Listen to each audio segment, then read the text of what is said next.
ബഹുമാനപ്പെട്ട വിനോദസഞ്ചാര സാംസ്കാരിക വികസന വകുപ്പ് മന്ത്രി. സർ, കേരളത്തിൻ്റെ ചരിത്രത്തിൽ ചില ബജറ്റുകൾ കണക്കുകളുടെ രേഖ മാത്രമല്ല, ഒരു സമൂഹത്തിൻ്റെ ഭാവിയെക്കുറിച്ചുള്ള രാഷ്ട്രീയ പ്രഖ്യാപനങ്ങളാണ്. അധികാരമേറ്റ് ഈ ചുരുങ്ങിയ കാലത്തിനിടയിൽ തന്നെ ഈ സർക്കാരിൻ്റെ പ്രഖ്യാപനങ്ങൾ കേരള സമൂഹത്തിന് വ്യക്തമായ ദിശാസൂചികകൾ നൽകുന്നുണ്ട്. ടൂറിസം, സംസ്കാരം, സിനിമ കേരളത്തിൻ്റെ ആത്മാവും സമ്പദ് വ്യവസ്ഥയും ഒരുപോലെ നിർണ്ണയിക്കുന്ന ഈ മൂന്ന് മേഖലകളെ ഒരേ ദർശനത്തിൽ കണ്ടുകൊണ്ടാണ് ഈ സർക്കാർ മുന്നോട്ട് പോകുന്നത്. ഒരു നാടിൻ്റെ വികസനം അതിൻ്റെ റോഡുകളുടെയും പാലങ്ങളുടെയും എണ്ണം കൊണ്ട് മാത്രം അളക്കാനാവില്ല. ആ നാടിൻ്റെ കലയും സംസ്കാരവും സൃഷ്ടിപരതയും ലോകത്തോട് എങ്ങനെ സംവദിക്കുന്നു എന്നതുകൊണ്ട് കൂടിയാണ് ആ നാടിൻ്റെ വികസനത്തെ വിലയിരുത്തുന്നത്. അതുകൊണ്ട് തന്നെ സാമ്പത്തിക വളർച്ചയെ സാംസ്കാരിക വളർച്ചയുമായി ബന്ധിപ്പിക്കുന്ന ഒരു വികസന മാതൃകയാണ് UDF സർക്കാരിൻ്റെ. വർഷങ്ങളായി നമ്മുടെ ടൂറിസം മേഖല ഉന്നയിച്ചിരുന്ന ഒരു പ്രധാനപ്പെട്ട ആവശ്യമാണ്. എനിക്ക് ഈ ചുമതല തന്നതിന് ശേഷം, ബഹുമാനപ്പെട്ട മുഖ്യമന്ത്രി തന്നതിന് ശേഷം ഈ മേഖലയിലെ ടൂറിസം മേഖലയിലെ എല്ലാ വിഭാഗം സംഘടനകളുമായും ചർച്ച നടത്തിയിരുന്നു. അപ്പോൾ അവരെല്ലാം പറഞ്ഞ ദീർഘകാലത്തെ അവരുടെ ഒരു ആവശ്യമാണ് നമ്മുടെ ഓർഡറിലാക്കി നമുക്ക് വേഗത്തിൽ പോകാൻ കഴിയും. നമ്മുടെ ടൂറിസത്തിന് വ്യവസായ പദവി നൽകണമെന്നുള്ളത്. ബഹുമാനപ്പെട്ട മുഖ്യമന്ത്രി അവതരിപ്പിച്ച ബജറ്റിൽ വളരെ ചരിത്രപരമായ ഒരു തീരുമാനമാണ് സർക്കാർ കൈക്കൊണ്ടത്. ടൂറിസത്തിന് വ്യവസായങ്ങൾക്ക് ലഭിക്കുന്ന എല്ലാ ആനുകൂല്യങ്ങളും ടൂറിസം മേഖലയ്ക്കും ലഭ്യമാകും എന്ന തീരുമാനമാണ് ബജറ്റിൽ കൂടി പ്രഖ്യാപിക്കപ്പെട്ടത്. ഇത് ഒരു ഭരണ നടപടി മാത്രമല്ല, കേരളത്തിൻ്റെ സാമ്പത്തിക ഭൂപടത്തെ മാറ്റിമറിക്കാൻ ശേഷിയുള്ള ഒരു തീരുമാനമായിട്ടാണ് നമ്മളിതിനെ കാണുന്നത്. പണ്ടത്തെ പോലെ അല്ല ടൂറിസം എന്ന് പറയുന്നത്. ഇപ്പോൾ ഈ സ്ഥലം കാണാൻ ആളുകൾ വരുന്ന ഒരു ടൂറിസത്തിൻ്റെ സങ്കല്പമെല്ലാം മാറി. ആ സങ്കല്പം മാറി. ടൂറിസം ഇന്ന് അനുഭവങ്ങളുടെ സമ്പദ് വ്യവസ്ഥയാണ്. അതുകൊണ്ടാണ് നമ്മൾ എക്സ്പീരിയൻഷ്യൽ ടൂറിസം എന്ന് പറയുന്നത്.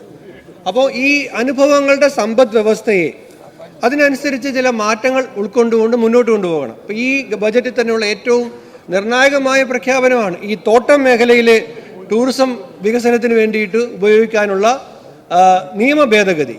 അത് ടൂറിസം മേഖലയ്ക്ക് നൽകാൻ പോകുന്ന കുതിപ്പ് വളരെ വലുതാണ്. ഞാൻ സമയക്കുറവ് കൊണ്ട് വളരെ ഡീറ്റെയിൽഡായ ഒരുപാട് കാര്യങ്ങൾ പറയണമെന്നുണ്ടെങ്കിലും ആ കാര്യങ്ങളിലേക്കൊന്നും തന്നെ ഇപ്പോൾ കടക്കുന്നില്ല. ഇവിടെ നമുക്കറിയാം, ഇനിയും പൂർണ്ണമായും ഉപയോഗിച്ചിട്ടില്ലാത്ത ഒരുപാട് ടൂറിസം സാധ്യതകളുണ്ട്. ആ ടൂറിസം സാധ്യതകളെ ഉപയോഗിക്കാൻ നമ്മൾ ആഗ്രഹിക്കുകയാണ്. ഇനിയും ഉപയോഗിക്കപ്പെടാത്ത, പൂർണ്ണമായും ഉപയോഗിച്ചിട്ടില്ലാത്ത സ്ഥലങ്ങളുണ്ട്. ഉദാഹരണത്തിന് വയനാട് നമുക്കിപ്പോൾ ഈ ചൂരൽമല ഫ്ലഡിനൊക്കെ ശേഷം അവിടേക്ക് സഞ്ചാരികൾ എത്തുന്നതിനൊരു ഭയമുണ്ടാകുന്ന ഒരു സാഹചര്യം ഉണ്ടായിരുന്നു. അതുകൊണ്ടാണ് ഈ ബജറ്റിൽ ബ്രാൻഡ് വയനാട് എന്ന ഒരു പ്രഖ്യാപനം നടത്തിയിട്ടുള്ളത്. വയനാട് MP ശ്രീമതി പ്രിയങ്ക ഗാന്ധിയും വയനാടിൻ്റെ കാര്യത്തിൽ ബഹുമാനപ്പെട്ട മുഖ്യമന്ത്രിയോടും എന്നോടുമെല്ലാം അവിടുത്തെ കുറേ കാഴ്ചപ്പാടുകൾ പറയുകയുണ്ടായി. ഈ ഗവൺമെൻറ്റിന് ഇപ്പോൾ അവിടെ ഹോം സ്റ്റേ ആകാം, അഗ്രി ടൂറിസം ആകാം, ഫാം ടൂറിസം ആകാം, അവിടെ അങ്ങനെ ഉപയോഗിക്കാൻ കഴിയുന്ന മേഖലകളെല്ലാം ഉപയോഗിച്ചുകൊണ്ടുള്ള ഇക്കോ ടൂറിസത്തിൻ്റെ സാധ്യതകളുണ്ട്, പൈതൃക ടൂറിസത്തിൻ്റെ സാധ്യതകളുണ്ട്. അതെല്ലാം ഉപയോഗിക്കാൻ ഉള്ളതാണ് ബഹുമാനപ്പെട്ട മുഖ്യമന്ത്രി പ്രഖ്യാപിച്ച ബ്രാൻഡ് വയനാട്. അതുപോലെ തന്നെയാണ് ഇപ്പോൾ കൊല്ലത്തിൻ്റെ പ്രത്യേകത. അവിടെ കാടുണ്ട്, കടലുണ്ട്, കായലുണ്ട്. കാടും കടലും കായലും എല്ലാം ഉണ്ട്. പക്ഷേ മൺട്രോ തുരത്ത് പോലെയുള്ള, ജടായുപ്പാറ പോലെയുള്ള, അഷ്ടമുടി പോലെയുള്ള വിപുലമായ ടൂറിസം സാധ്യതകളുണ്ട്, ഉപയോഗിക്കപ്പെട്ടിട്ടില്ല പൂർണ്ണമായും. അപ്പോൾ അതിനെയെല്ലാം ഉപയോഗിക്കുന്ന തരത്തിലേക്കുള്ള സമീപനങ്ങളും പദ്ധതികളും ഉണ്ടാകുമെന്നുള്ള കാര്യം സൂചനയായി നൽകുകയാണ്. അതുപോലെ തന്നെ നമുക്കറിയാം, ഇപ്പം മൺസൂൺ എന്ന് പറയുന്നത് ഒരു ബാധ്യതയല്ല. മൺസൂൺ എന്ന് പറയുന്നത് കേരളത്തിന് ഉപയോഗിക്കാൻ കഴിയുന്ന ഏറ്റവും നല്ല ടൂറിസം പ്രോഡക്റ്റാണ്. ഞാൻ ഈ കണക്കുകൾ പരിശോധിച്ചപ്പോൾ ഇവിടേക്ക് വരുന്ന സഞ്ചാരികളിൽ UK, ജർമ്മനി, US എന്നൊക്കെ പറഞ്ഞ പരമ്പരാഗത വിദേശ സഞ്ചാരികൾക്കൊപ്പം ഏറ്റവും കൂടുതൽ ആളുകൾ ഇപ്പോൾ വരുന്നത് ഒമാനിൽ നിന്നാണ്.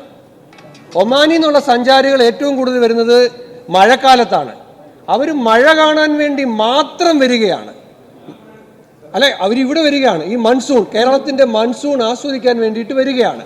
അപ്പോൾ നമ്മൾ അതുകൊണ്ട് നമ്മുടെ മാർക്കറ്റിങ്ങിൽ ഈ അറബ് മേഖലയുമായി കൂടുതൽ പിന്നെ ടൂറിസം മാർക്കറ്റിങ്ങിനെ കൊണ്ടുപോകാൻ ആഗ്രഹിക്കുകയാണ്. മൺസൂൺ ഒരു ടൂറിസം പ്രോഡക്റ്റ് ആയിട്ട് മാറ്റാൻ ആഗ്രഹിക്കുകയാണ് സാർ.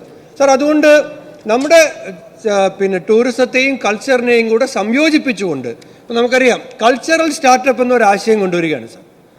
ഒരുപാട് ചെറുപ്പക്കാരുണ്ട്, പ്രതിഭാശാലികളായിട്ടുള്ളവർ. ഗവൺമെൻറ് അവരെ പിന്തുണയ്ക്കാൻ തീരുമാനിക്കുകയാണ്. അപ്പോൾ ആ കാര്യങ്ങളുമായി മുന്നോട്ട് പോകും. നമ്മുടെ ടൂറിസം കലണ്ടറിൽ ഇപ്പോൾ മലബാറിൽ നിന്ന് വരുന്നവർക്കറിയാം, ഒക്ടോബർ നവംബർ ഡിസംബർ മാസത്തിൽ തെയ്യമാണ്. അപ്പോൾ നമ്മൾ നമ്മുടെ ടൂറിസം കലണ്ടറിൽ പറയുകയാണ്, നിങ്ങൾ ഒക്ടോബറിലാണോ കേരളത്തിൽ വരുന്നത്, നിങ്ങൾക്ക് തെയ്യം അനുഭവിക്കാൻ കഴിയും. നിങ്ങൾക്ക് പടയണിയുടെ സമയം നമ്മൾ അവർക്ക് കൊടുക്കുകയാണ്, നിങ്ങൾക്ക് ഈ സമയത്ത് പടയണി നിങ്ങൾക്ക് അനുഭവിക്കാൻ കഴിയും. പാലക്കാട്ടുകാർക്കറിയാം, അവിടെ പിന്നെ തോൽപ്പാവക്കൂത്ത് ഏറ്റവും മനോഹരമായ ഒരു ആർട്ടാണ്. അപ്പോൾ നമ്മുടെ പിന്നെ ബോട്ട് റേസ്, നമ്മുടെ വള്ളംകളി ഇപ്പം ആറന്മുളയിലെ വള്ളസദ്യ 19-ാം തീയതി ആരംഭിക്കുന്നു. അത് ലോകത്ത് എവിടെയില്ല. 63 പിന്നെ ഇനം ഉള്ള ഒരു സദ്യ. പാട്ടുപാടി ചോദിക്കുമ്പോൾ ഭക്ഷണ വിഭവങ്ങൾ കൊണ്ടു കൊടുക്കുന്ന ഒരു വലിയ, നമ്മൾ ലോകത്തിന് മുമ്പിൽ അവതരിപ്പിച്ചാൽ നമ്മുടെ ഇപ്പോൾ ഇന്നലെ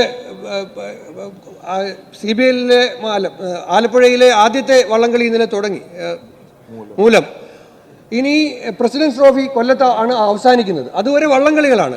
അപ്പം നമ്മുടെ ഈ വള്ളംകളികൾ എന്ന് പറയുന്നത് നമ്മുടെ പഴയ ഒരു സംസ്കാരത്തിൻ്റെ ഭാഗമായിട്ടുള്ളതാണ്. ബഹുമാനായ ശ്രീ ജി സുധാകരൻ അവരുകളൊക്കെ ഇവിടെയുണ്ട്. അപ്പം നമ്മുടെ അത് ഇപ്പം വന്ന് അതൊരു മത്സര ഇനമായി മാറി. നമ്മൾ ആഗ്രഹിക്കുന്നത്, ഈ വർഷം ഇനി നെഹ്റു ട്രോഫിക്ക് സമയം കുറവാണ്, അടുത്ത നെഹ്റു ട്രോഫിക്ക് മുമ്പ് 1 മാസം നീണ്ടു നിൽക്കുന്ന പ്രീ ഇവൻറ്റുകൾ നമ്മുടെ സംസ്കാരത്തെയും നമ്മുടെ ചരിത്രത്തെയും നമ്മുടെ തനത് രീതികളെയും എല്ലാം ലോകത്തിന് പരിചയപ്പെടുത്തുന്ന ഇവൻസുകൾ, അത് പിന്നെ ഉത്രട്ടാതി ജലോത്സവമാകട്ടെ, നെഹ്റു ട്രോഫി ആകട്ടെ, മറ്റു വള്ളംകളികളാകട്ടെ, അതിനെയെല്ലാം നമ്മുടെ ഒരു ജലനാഗരികതയുടെ ചരിത്രശേഷിപ്പുകളാണ് ഈ വള്ളംകളികൾ. അതിനെയെല്ലാം ആ നിലയിൽ മനോഹരമായി അവതരിപ്പിക്കുന്നതൊക്കെ നമ്മുടെ ടൂറിസത്തിൻ്റെ സാധ്യതകളായി നിൽക്കുകയാണ് സാർ. അതുകൊണ്ട് ഈ കാര്യങ്ങളെല്ലാം കൊണ്ടുവരാൻ ആഗ്രഹിക്കുകയാണ് സാർ. സിനിമയ്ക്കും അതുപോലെ തന്നെ വ്യവസായ പദവി നൽകിയതിന് അവിടെ സിനിമാ ലോകം മുഴുവൻ ഗവൺമെൻറ്റിനെ അഭിനന്ദിച്ചിട്ടുണ്ട്. ഈ 2 കാര്യങ്ങളിലും ഇപ്പോൾ എറണാകുളത്തുള്ള പിന്നെ ചിത്രനഗരം, ഫിലിം സിറ്റി ഒക്കെ ഇന്ത്യയിലും ലോകത്തിനും മാതൃകയാകുന്ന രൂപത്തിൽ വിപുലമായി തന്നെ നടപ്പിലാക്കാനാണ് സാർ നമ്മൾ ആഗ്രഹിക്കുന്നത്. ഇവിടെ MLA-മാർ പറഞ്ഞ ചില കാര്യങ്ങൾ, 4 പേര് പറഞ്ഞ പ്രധാനപ്പെട്ട കാര്യങ്ങൾ പറഞ്ഞ് ഞാൻ കൺക്ലൂഡ് ചെയ്യാൻ സാർ.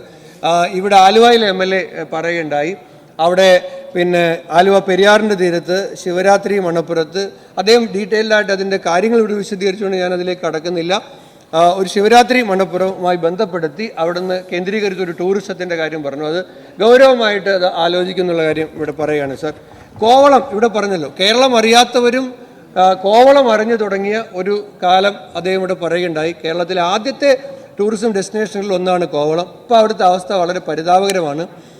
മുൻ ഗവൺമെൻറ് ഞാൻ കുറ്റപ്പെടുത്തുകയല്ല, കോവളത്തെ പരിപൂർണമായി അവഗണിച്ച ഒരു 10 വർഷമായിരുന്നു. പക്ഷെ കോവളത്തിൽ വലിയ പരിഗണന കൊടുക്കും. നമ്മൾ ആരംഭിക്കാൻ പോകുന്ന ഗ്രീൻ മാർഷൽ കോവളത്ത്, വയനാട്ടിൽ, ആലപ്പുഴയിൽ, ഫോർട്ട് കൊച്ചിയിൽ ഒക്കെ നിന്നാണ് ഈ ഗ്രീൻ മാർഷൽ. ഞാൻ അതിരപ്പള്ളി തുടങ്ങിയ പ്രധാന ഡെസ്റ്റിനേഷനുകൾ, മൂന്നാറുണ്ട്, അവിടെ ഗ്രീൻ മാർഷൽ എന്ന് പറഞ്ഞ് ഇപ്പോൾ സമയക്കുറവുണ്ടായതുകൊണ്ടാണ് വളരെ വിശാലമായി പറയേണ്ട ഒരു കാര്യമാണ്. ഇടുക്കി മൂന്നാർ പറഞ്ഞു, ഇടുക്കി ജില്ലയിൽ എല്ലായിടത്തും ടൂറിസം പൊട്ടൻഷ്യൽ ഉള്ളതാണ്. ഇടുക്കി ജില്ലയിൽ വെൽക്കം ടു മൂന്നാർ എന്ന് പറഞ്ഞ ഒരു ബോർഡ് പോലും ഇല്ല. അതുപോലെ വാട്ടർ ഫാൾസ് ഉണ്ട്. ഇപ്പോൾ നമ്മുടെ സഞ്ചാരി വരുമ്പോൾ അവിടെ ഒരു തുള്ളി വെള്ളം പോലും കാണൂല. അങ്ങനെയുള്ള സാഹചര്യമാണ്. ഒരു ഡെവലപ്മെൻറ്റ്സ് ഇല്ല ഇതുവരെ മൂന്നാർ.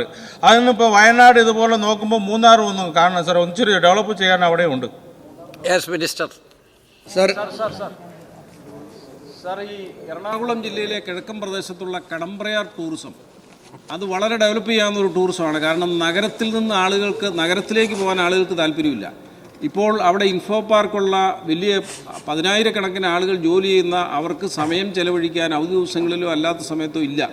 അപ്പോൾ അവർക്ക് നഗരത്തിലേക്ക് പോയാൽ തിരക്കിൽപ്പെടും. അതുകൊണ്ട് അവർക്ക് കിഴക്കൻ സൈഡായ കടമ്പ്രയാർ ടൂറിസം വികസിപ്പിച്ചെടുത്താൽ, ഇപ്പോൾ അവിടെ കുറച്ച് തുക അനുവദിച്ചിട്ടുണ്ട്, അത് മാത്രം പോരാ, ഒരു പ്രത്യേക ശ്രദ്ധ ബഹുമാനപ്പെട്ട മന്ത്രിയുടെ ഭാഗത്തുനിന്ന് ഉണ്ടാകണം.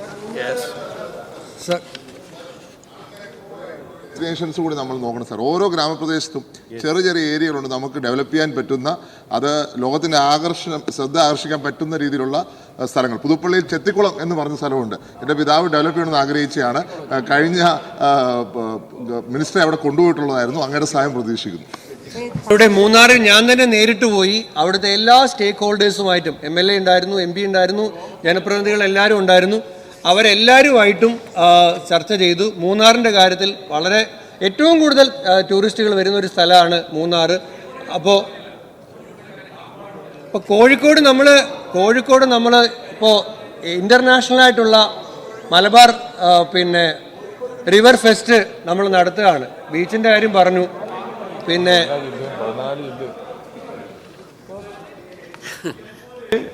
ലോകത്തിലെ ഏറ്റവും പഴക്കം ചെന്നതും ഏറ്റവും ആദ്യത്തെ ടീക്ക് പ്ലാന്റേഷനുമുള്ള സ്ഥലമാണ് നിലമ്പൂർ. ദ ലാൻഡ് ഓഫ് ടീക്ക് ആണ് നിലമ്പൂർ. മാത്രമല്ല ഗുഹാവാസികളായ ട്രൈബ്സ് ഉള്ള സ്ഥലമാണ് സർ നിലമ്പൂർ. അതുപോലെ നിരവധി വാട്ടർഫോളുകളുള്ള സ്ഥലമാണ് സർ നിലമ്പൂർ. ഇതൊക്കെയുള്ള ഈ നിലമ്പൂർ പലപ്പോഴും ടൂറിസം രംഗത്ത് ഈ കഴിഞ്ഞ 10 വർഷമായി അവഗണിക്കപ്പെട്ട് കിടക്കുകയാണ് സർ. മാത്രമല്ല ഈ ഡെസ്റ്റിനേഷൻ ഡെവലപ്മെന്റ് എന്ന് പറയുന്ന പദ്ധതി പുതിയ ടൂറിസം മേഖലകൾ നേരത്തെ ഇവിടെ മെമ്പർ പറഞ്ഞതുപോലെ, അതുകൊണ്ട് നിലമ്പൂരിനെ അതിലൊന്ന് ഉൾപ്പെടുത്തി കാര്യമായ പരിഗണന ഉണ്ടാവണമെന്ന് അപേക്ഷിക്കും. മിനിസ്റ്റർ, ഞാൻ കോഴിക്കോട് സമയക്കുറവ് കൊണ്ട് കോഴിക്കോട് വന്ന് മീറ്റിംഗ് എടുത്ത് അവിടുത്തെ MLA-മാരുമായിട്ടെല്ലാം സംസാരിച്ച് അവിടുത്തെ എല്ലാ സാധ്യതകളെയും ഒരുമിച്ച് നമുക്ക് പരിശോധിക്കാവുന്നതാണ്. കടമ്പ്രയാറിൻ്റെ കാര്യവും പുതുപ്പള്ളിയുടെ കാര്യവും CR മഹേഷ് ചർച്ചയ്ക്കിടയിൽ പറഞ്ഞതായതുകൊണ്ട് മറുപടി പറഞ്ഞേ മതിയാവും. അഴീക്കൽ ടൂറിസത്തിൻ്റെ കാര്യവും എടുത്തു പറയേണ്ടതാണ്. കണ്ണൂരിൻ്റെ കാര്യത്തിൽ പ്രത്യേകമായിട്ട് എടുക്കും. അഡ്വഞ്ചർ ടൂറിസത്തിനും എല്ലാം സാധ്യതയുള്ള ഒരുപാട് ഏരിയ കണ്ണൂരുണ്ട്, അത് പരിഗണിക്കും. അതുപോലെ തന്നെ ഹോം സ്റ്റേ പറയാൻ വിട്ടുപോകുന്നതുകൊണ്ടാണ്. ഹോം സ്റ്റേകൾക്ക് പ്രത്യേക പരിഗണന കൊടുക്കുന്ന ഒരു ടൂറിസം പോളിസി ഉണ്ടാകും. ഹോം സ്റ്റേക്ക് അനുവാദം കിട്ടുന്നതിനുള്ള ഒരുപാട് തടസ്സങ്ങളുണ്ട്. ബാക്കിയെല്ലാം നിങ്ങൾ എഴുതി തന്നാൽ മതി. സ്പീക്കർ സാറ് പറഞ്ഞുകൊണ്ടിരിക്കുന്നത് കൺക്ലൂഡ് ചെയ്യാൻ ബാക്കിയുള്ളവർ എഴുതി തന്നാൽ മതി. ബഹുമാനപ്പെട്ട മന്ത്രി, കേരളത്തിൽ യഥാർത്ഥത്തിൽ ഒരു ടൂറിസം പൊട്ടൻഷ്യൽ ഇല്ലാത്ത സ്ഥലം കണ്ടെത്താൻ പാടാണ്, പ്രയാസമാണ്. എല്ലാം ടൂറിസം പൊട്ടൻഷ്യൽ ആയിട്ടുള്ള സ്ഥലം. അത് ജനറലായിട്ട് നോക്കി അതിനുള്ള പ്ലാൻ ഉണ്ടാക്കുക. കണ്ണൂര് ഹോം സ്റ്റേ ഏതാ പഴകുളത്താ?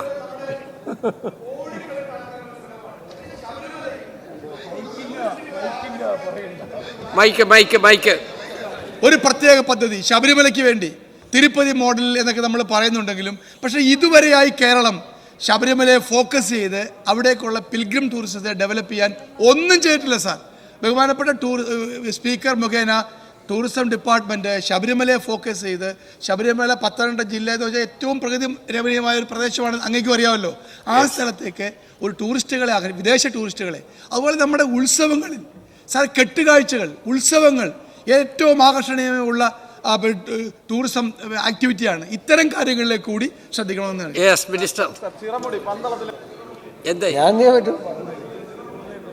പറയൂ.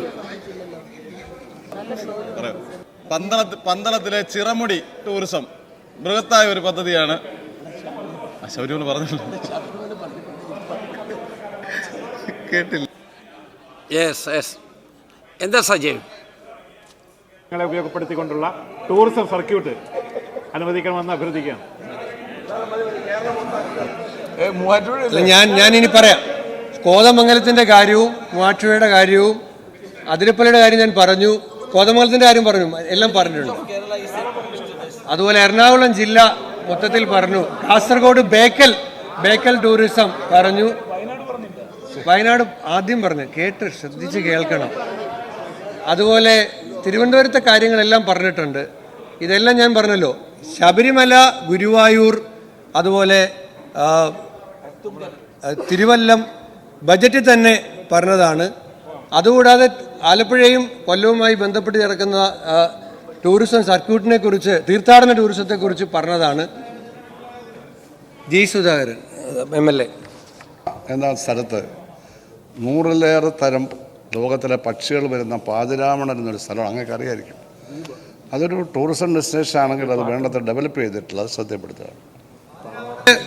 വികസിപ്പിക്കേണ്ട ഒരു ടൂറിസം ഡെസ്റ്റിനേഷനാണ്. അത് ആവശ്യമായ കാര്യങ്ങൾ ചെയ്യുക. അതിപ്പോൾ ഈ ഇത്തവണത്തെ ബജറ്റിൽ വന്നിട്ടുണ്ട്. അത് ഡെവലപ്പ് ചെയ്യാനുള്ള കാര്യങ്ങൾ പിന്നീട് ചെയ്യാം. കോതമംഗലത്തിൻ്റെ കാര്യം ടൂറിസം സർക്യൂട്ട് ഞാൻ ആവശ്യപ്പെട്ടതാണ്. പൂത്താങ്കേട്ടും തട്ടേക്കാട് മാമലക്കണ്ടം ഉൾപ്പെടെയുള്ള സ്ഥലങ്ങളെ കോർത്തിണക്കിക്കൊണ്ട്. അതുകൊണ്ട് തട്ടേക്കാട് ഏറ്റവും മികച്ച പക്ഷി സങ്കേത കേന്ദ്രമാണ്. ബൈക്കില്ല തോന്നുന്നുണ്ട് സാർ. അത് ഈ കണ്ണൂർ കൊട്ടിയൂർ ഇതൊരു രണ്ടാം ശബരിമലയായിട്ട് മാറുകയാണ്. അതായത് കർണാടകത്തിൽ നിന്നെല്ലാം കഴിഞ്ഞ അവിടെയെല്ലാം വലിയ തോതിലുള്ള ജനപ്രവാഹമാണ് കൊട്ടിയൂരിലേക്ക് ഉണ്ടായിട്ടുള്ളത്. കൊട്ടിയൂർ മാത്രമല്ല, തളിപ്പറമ്പിൽ രാജരാജേശ്വരി ക്ഷേത്രവും പറശ്ശിനി മുത്തപ്പൻ ക്ഷേത്രവും എല്ലാം ചേർന്നുകൊണ്ട് വലിയ ഒരു ജനപ്രവാഹമാണ് കഴിഞ്ഞ തവണ ഉണ്ടായിക്കൊണ്ടിരിക്കുന്നത്. ഇപ്പോൾ കർണാടകത്തിൽ നിന്ന് വലിയ തോതിൽ ആളുകൾ ഇരച്ചു കയറുക. യഥാർത്ഥത്തിൽ അത് കൊട്ടിയൂർ ഇപ്പോൾ രണ്ടാം ശബരിമലയായിട്ട് മാറുകയാണ്. അത് ബഹുമാനപ്പെട്ട മന്ത്രിയുടെ ശ്രദ്ധയിലുണ്ടാവണം. ഇനി മതിയാവും. അസംബ്ലി നിയോജക മണ്ഡലങ്ങളിലും പ്രശസ്തരായ മുൻകാലങ്ങളിലെ എഴുത്തുകാർ, ഇപ്പം ചിറയൻകീഴിനെ സംബന്ധിച്ച് പറയുമ്പോൾ കുമാരനാശാൻ ഉൾപ്പെടെ, നിത്യഹരിത നായകൻ പ്രേം നസീർ സാർ ഉൾപ്പെടെ, ഭരത് ഗോപി സാർ ഉൾപ്പെടെയുള്ള ഒട്ടനവധി ആളുകളുടെ ഒരു ജന്മം നൽകിയ നാടാണ്. അതുപോലെ വിവിധ അസംബ്ലിയിലുണ്ടാകും. അപ്പം അത് കണക്ട് ചെയ്തുകൂടി ഈ സാംസ്കാരിക വകുപ്പിനകത്തേക്ക് പ്രത്യേക പദ്ധതി തയ്യാറാക്കണം. ഞാൻ നേരത്തെ പറഞ്ഞു, കൊട്ടിയൂരിൻ്റെ കാര്യവും പറഞ്ഞു. കൊട്ടിയൂർ ഇപ്പോൾ ഒരു ദിവസം 1,00,000 പേര് വരെ വരുന്നുണ്ടായിരുന്നു. ആ കണ്ണൂർ മറ്റ് ക്ഷേത്രങ്ങളിലേക്കും അവർ കർണാടകത്തിൽ നിന്നും തമിഴ്നാട്ടിൽ നിന്നും എല്ലാം തീർത്ഥാടകർ വരുന്നൊരു പുതിയ സാഹചര്യമുണ്ട്. അതുകൊണ്ടാണ് ഈ ബജറ്റിൽ തന്നെ കൊട്ടിയൂർ, ഗുരുവായൂർ, ശബരിമല, തിരുവല്ലം ഇത് വെച്ചൊരു പ്രത്യേക പ്രോജക്റ്റ് തന്നെ പറഞ്ഞിട്ടുണ്ട്. ഈ ബജറ്റിൽ വന്നിട്ടുണ്ട്. അപ്പം ബാക്കി സ്ഥലങ്ങൾ നമുക്ക് സാംസ്കാരിക ടൂറിസത്തിന്റെ ഭാഗമായി ചിറയൻകീഴ് MLA ഇവിടെ നമ്മുടെ എല്ലാ സ്ഥലങ്ങളിലുള്ള ഓരോരുത്തരുടെ പ്രശ്നങ്ങൾ പറഞ്ഞു. അവരെഴുന്നേറ്റവരുടെ സ്ഥലം പറഞ്ഞു, വേറെ സ്ഥലം പറഞ്ഞു. അതങ്ങ് ഓരോ സ്ഥലത്തിനും മറുപടിയും പറഞ്ഞു. പക്ഷേ ഇത് അവരെഴുതി സബ്മിറ്റ് ചെയ്ത് അതത് പ്രദേശത്തെ ആളുകളെ വിളിച്ചു കൂട്ടി അതിൻ്റെ പ്രാക്ടിക്കബിലിറ്റി കൂടി ഒന്ന് ആലോചിച്ച് ഉള്ള നടപടിയിലേക്ക് പോകുന്നതായിരിക്കും നല്ലത്. എനിക്ക് തോന്നുന്നത് ഇതിൽ ഏതെങ്കിലും സ്ട്രോങ് ആയിട്ടുള്ള പ്രപ്പോസൽസ് ഉണ്ടെന്നുവരികിൽ ബഹുമാനപ്പെട്ട മന്ത്രിക്ക് എഴുതി കൊടുക്കുക. എന്നിട്ട് അതിൻ്റെ ഫർദർ നടപടികളിലൂടെ തീർച്ചയായും ആയിക്കോട്ടെ. സാർ അങ്ങയുടെ നിർദ്ദേശം സ്വീകരിക്കുന്നു. കോട്ടയം, കുമരകം അടക്കം ജനപ്രതിനിധികളുടെ യോഗം കോട്ടയത്ത് നമ്മൾ വിളിച്ചു ചേർത്ത് ഈ കാര്യങ്ങളെല്ലാം അപ്പോൾ ചർച്ച ചെയ്യാം എന്ന് പറഞ്ഞുകൊണ്ട് സാറ് ഈ കാര്യങ്ങളിൽ ഒരുപാട് കാര്യങ്ങൾ, ഇതിൻ്റെ ഒരു പ്രാധാന്യം രമേശ് ജി നേരത്തെ ആഭ്യന്തരമന്ത്രി പറഞ്ഞതുപോലെ എവറി ഇഞ്ച് ഓഫ് കേരളം ഒരു ടൂറിസ്റ്റ് ഡെസ്റ്റിനേഷനാണ്. അത് നമുക്ക് വലിയ സാധ്യതയാണ്. ആ സാധ്യതയെ പൂർണ്ണമായും നമ്മൾ പ്രയോജനപ്പെടുത്തും. ഈ ഡിമാൻഡുകൾ അംഗീകരിക്കണമെന്ന് അഭ്യർത്ഥിക്കുന്നു.